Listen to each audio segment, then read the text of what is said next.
నొప్పించక తానొవ్వక తప్పించుకు తిరుగువాడు ధన్యుడు సుమతి. నరేంద్ర మోదీ గారు నిజంగా ఏమి తెలివి.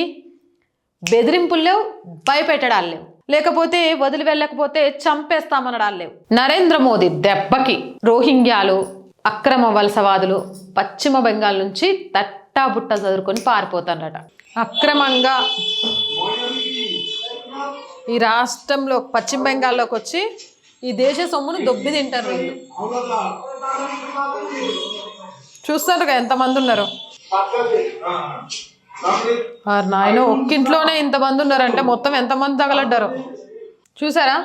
ఈడ వంతెన దగ్గర నిలబడ్డ వీళ్ళంతా కూడా అక్రమంగా భారతదేశంలోకి వచ్చిన రోహింగ్యాలు.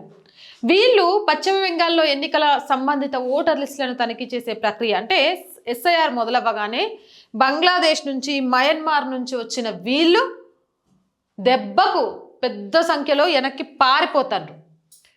ఈ ఎస్ఐఆర్ ప్రక్రియలో బూత్ లెవెల్ ఆఫీసర్స్ అంటే బిఎల్ఓస్ ప్రతి ఇంటికి వెళ్ళి ఓటర్ వివరాలు అంటే వాళ్ళ ఆధార్ కార్డు, ఐడి ప్రూఫ్లు ఇవన్నీ తనిఖీ చేస్తారు. మావి గనక దొంగ ఓట్లు అని వెళ్తే కటకటాల్లో పడితే మా బతుకులు బస్ స్టాండ్లే అని అర్థమయ్యి పరుగులు పెడుతున్నారట.